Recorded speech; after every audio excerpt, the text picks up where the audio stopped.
الإعلان الأول للحلقة 185. الإعلان جايب حاجات كتير وحاجات كويسة بلا كده اتأكدنا إن هي رجعت سليمة. وابن علاء الدين شفناه في القلعة بلابس لبس بيزنطي، إن هو بيخش معاهم، داخل معاهم علشان يعرف أخته فين والحاجات دي. وهيترتب على كده طبعا هيسمع صوفيا وهي بيتكلم المساعد بتاعها ان هي الست اللي ربت حليمه، اللي هي بولينا، مش هتعترف. الست دي راهبه في اقا حصار. هيعرف من كده، هيقول له امه طبعا. اللي عرفوا هيجوا يروحوا يشوفوا الست، وطبعا اللي شفناه طبعا ضربت بالخنجر، وقبلها ما تموت قالت لهم اسمها بوينا. طيب، ده بالنسبه لباله. طبعا ما فيش اي حاجه، وبرام بيضحكوا، ما فيش اي حاجه، مش يبقى فاطمه تمام، ابوها انقذها وعدت على خير. الحاجه الكويسه برضو ان هم هيدمروا كتيبه مغول جايه عشان تساعد، علشان تساعد المغول، عشان تساعد السلطانه اللي جايه بتاعتهم دي، اللي مش نافعه بشيلن، واللي مش داخله في ذمتي بشيلن، لا تمثيل ولا اخراج ولا اي حاجه خالص، مش نافعه خالص ولا عارفه تقوم بالدور. كان اولوجان احسن منها. وكمان عثمان هينهي اولوجان الحلقه اللي جايه. الحلقه 185 هتكون نهايه اولوجان. شفناه طبعا اثره، عمل له فخ واثره، وشفناه حاطط السيف على رقبته علشان يموته.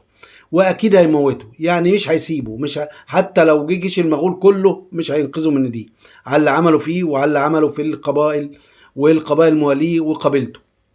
يعني اوليجان نهايته الحلقه اللي جايه. بيسام بيكا هي اللي هتبقى معانا شويه بفلسفتها بحاجتها. طبعا عايزه تعمل تحالف مع قاره القبائل الخونه اللي هم سابوا عثمان، واللي هم عينهم على الفلوس وعينهم على الذهب. ودول طبعا اصلا جايبهم من الناس اللي كانوا هربانين، يعني ما كانوش تبع عثمان من الاول. هو لقاهم ما راح يعمل معاهم تحالف، لقاهم خونه ومش عايزين، خافوا وجبنه فسابهم. لكن الحاجه الحلوه كمان ان ابن سرجون، ابن بيسا، اتأثر. هو راخر كان هيتأثر، بس جه في الاخر ولحقوا لحقوا ما لحقوه، يعني قال هرب من الأسر. وهتبقى مشكلة كبيرة في الحلقة اللي جاية.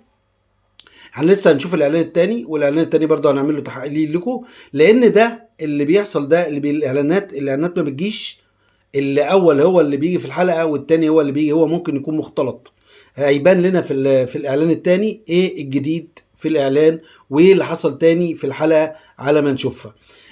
انا بعتقد ان هيبقى فاضل لنا كام حلقة والمسلسل هيخلص، لان المؤلف مش لاقي حاجة يقولها، ومش عمال يألف لنا من وحي الخيال حاجات عن المغول وحاجات عن اللي هو بيألفها دي. المفروض كان بعد ما عثمان اتخلص من راجل البيزنطي، كان دخل لنا مع واحد بيزنطي تاني مش مغول. لو عجبكم الفيديو لو سمحتوا يا جماعة اشتركوا في القناة علشان نتقدم ونمشي لقدام. اعملوا لايك، اعمل اشتراك في القناة، واكتب اي تعليق انت عايز ايه مني وانا هحطه لك بالظبط في حاجات تاريخية مظبوطة، واقول لك ايه المظبوط وايه اللي مش مظبوط. لقانا مع الاعلان التاني.